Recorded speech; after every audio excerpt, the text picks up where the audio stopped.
Walaqad dan sungguh kata Mbah Hashim, baca dulu. Bismillahirrahmanirrahim. Walaqad ahsanal qadi Abul Hasani Al-Jurjaniyu haitsu qala, biar semangat, walam aqdi haqqal ilmi in kuntu kullama bada tama'un sayyartuhu li sullama. Nah, biasanya kalau bentuk-bentuk syair gini itu ada bahar-baharnya. Mari kita cari cocoknya dengan syair apa ini.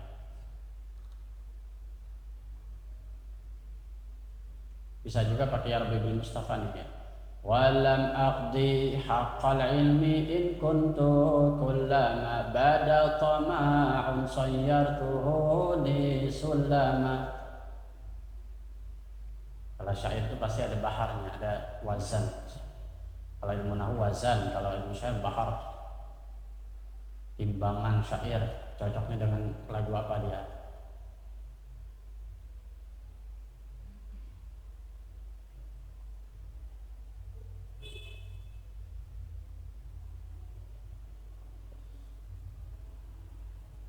Walam abtazil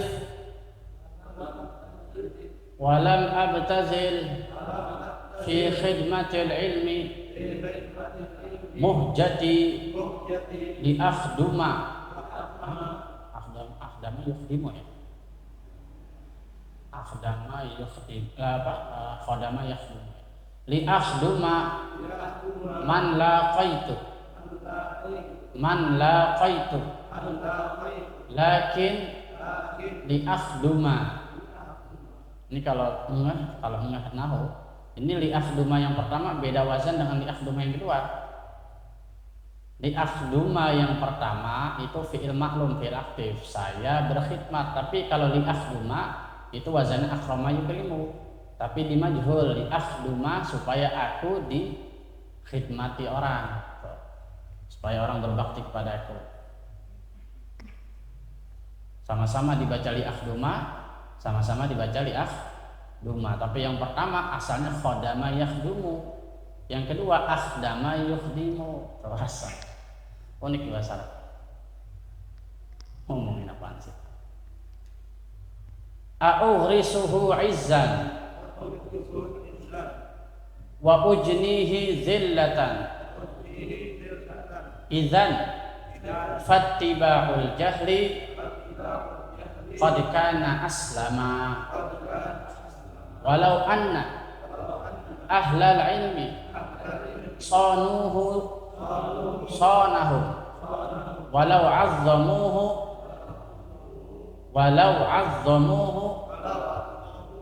fin nufusi la'azzama walakin ahanuhu fahana wadanasu mahyahu bil itma'i hatta tajahhama.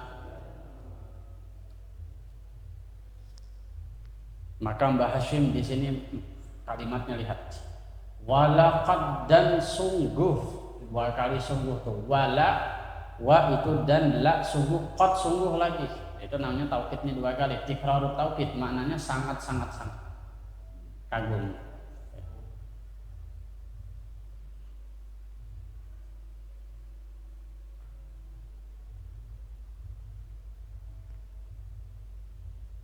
Walaqad dan sungguh ahsana teramat indah, telah berbuat baik. Ahsana ini secara baku ya, secara baku artinya begini, dan sungguh telah berbuat baik siapa? Al-Qadi, Imam Al-Qadi itu adalah hakim. Jadi seorang ulama yang kerja di pemerintah menjadi seorang hakim yang apabila ada kasus dia ngurusin itu apa aja, urusan agama lah apa. Kalau sekarang namanya menteri agama yang mengatur keagamaan.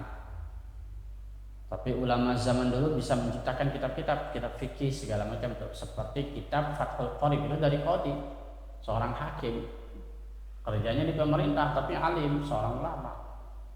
Penasehat presiden juga bisa al-qadi, banyak qadi itu maknanya. Tapi kalau zaman dulu, sekarang setara dengan menteri agama yang ngurus urusan agama.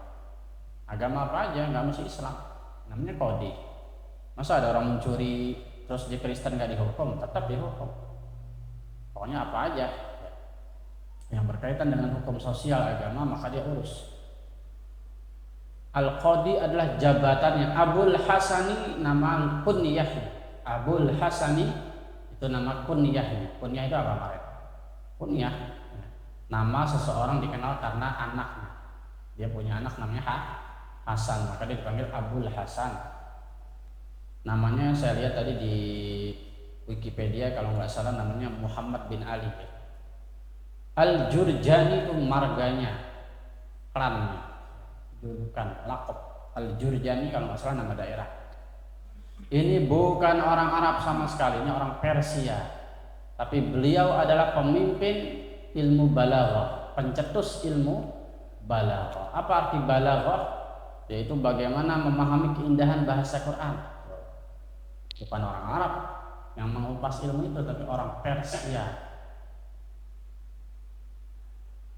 Haitsu qala, sekiranya ia berkata. Jadi makna ahsana di sini artinya sungguh telah bersyair dengan indah, begitu cara mengartikan. Sungguh telah bersyair dengan indah siapa? Al-Qadi Abul Hasan Al-Jurjani, Imam Al-Jurjani. Kalau kita ngomong sama kiai dia pasti tahu Al-Jurjani itu siapa? Itu imam fi ilmil balaghah, imam ilmu balaghah. Kalau imam ilmu nahu namanya Sibawayh atau Khalil bin Ahmad. Lihat apa kata beliau di dalam syairnya ini. Walam dan tidaklah aqdi aku menunaikan haqqal ilmi, haknya ilmu. In kuntu jika sekiranya aku kullama sekiranya atau ketika atau setiap kali, kullama setiap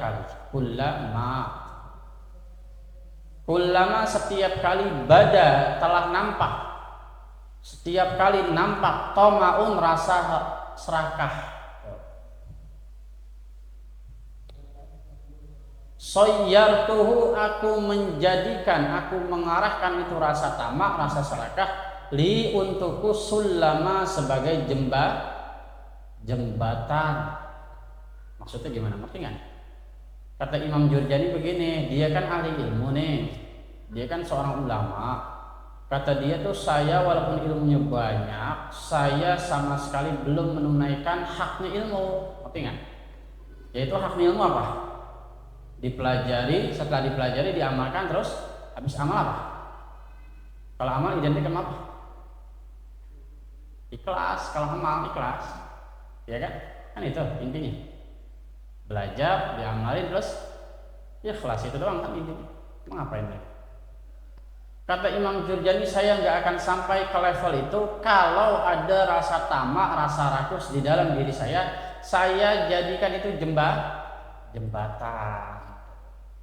Porak-porak dah. Padahal tujuannya untuk mencari dunia, menjadikan ilmu agama untuk mencari dunia, memperkaya diri.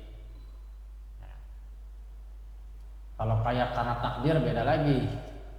Waktunya dia kaya, waktunya dia terkenal beda lagi. Tapi ini bagaimana mencari ketenaran, bagaimana merasa dirinya banyak ilmu, gimana caranya saya tampil terus di setiap tampilan, bagaimana caranya orang kenal kita, paksa terus walaupun capek.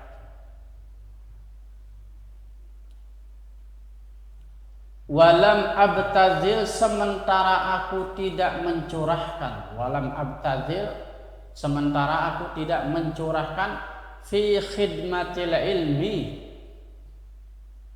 di dalam berkhidmat kepada ilmu, sementara aku tidak mencurahkan kemampuanku untuk berkhidmat kepada ilmu, belajar, begadang, bukan begadang merokok ngomongin yang lain, begadang ilmu. Siapa tuh dulu? Thomas Alva Edison dikata orang gila. Tahu pas keluar kamar nyala lampu tuh. James Watt dan lain sebagainya tuh. Orang-orang orang-orang yang ateis aja kayak gitu. Nah, kita punya contoh ulama banyak banget.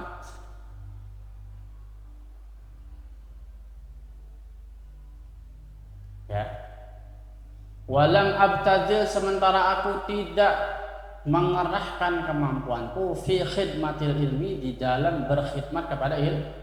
Berkhidmat kepada ilmu itu artinya membantu penyebaran ilmu, mengajar, ya, bersemangat dalam mengajar. Kalau nggak ada yang nyamperin, kita yang nyamperin.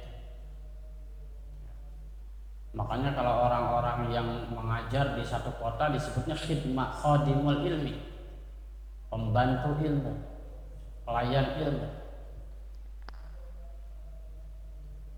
Walam abtazil fi khidmatil ilmi muhjati, segenap tumpah darahku, segenap relung hatiku, segenap semangatku, segenap, pokoknya banyak lah maknanya.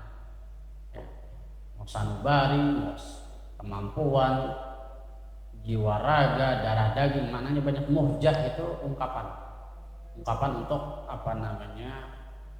sebuah semangat. Sanubari bisa juga diartikan sanubari, hati. Kebanyakan orang kalau berisyarat tentang muhjah itu maknanya hati, atau juga munajat.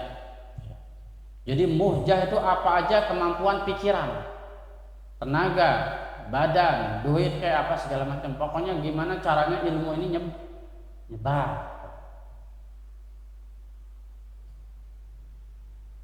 Katanya tuh gimana saya mau nyampe derajat orang yang Allah katakan ahli ilmu, sementara setiap ada rasa serakah saya jadikan itu jembatan. Sementara di satu sisi saya juga nggak berkhidmat kepada ilmu, nggak mau susah tapi maunya orang melayani dia. Bahaya nggak dia nyantren di luar negeri karena biasa nyantrennya enak, pulang-pulang maunya jadi orang melayani dia, kebanyakan tuh. Tapi coba dia kalau nyantren di tempat yang kagak enak, dia akan ngerasain rasanya berkhidmat untuk rasa pahitnya belajar. Kalau nyantrennya pakai AC, nyantrennya bayar mahal, apalagi di pesantren cuma jadi tukang band doang, ya pulang-pulang jadi tukang band. Di pesantren gak demen belajar, demennya ngeband, ini pulang-pulang jadi tukang ngeband, belajarnya kagak. Tapi jadi tukang ngeband pengen jadi ulama tuh.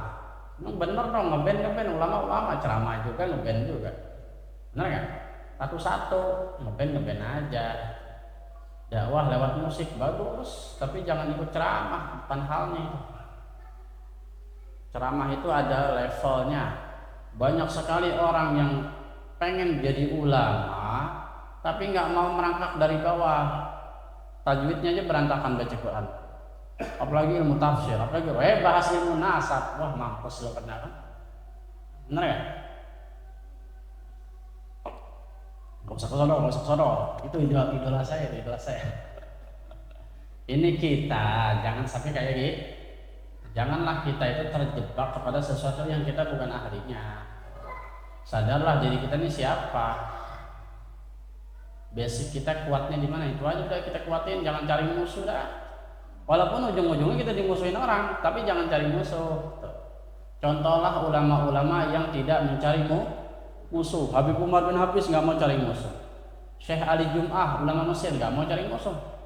Syekh Ahmad Thayyib Imam Al-Azhar nggak pernah cari musuh. Bahkan Salafi aja dibenerin sama dia, Wahabi dibenerin sama dia. Tapi tetap aja orang benci, apalagi cari musuh, tambah hancur. Bener ya? Cari aman aja kena. Memang di akhir zaman itu begitu. Nabi, ada hadis yang sangat terkenal ya, kata Nabi di akhir zaman akan terjadi 3 fitnah. Yang terakhir Nabi bilang akan ada fitnatud duhaima, yaitu kabut gelap yang sangat gelap, tapi uniknya nih kabut ini menampar pipi.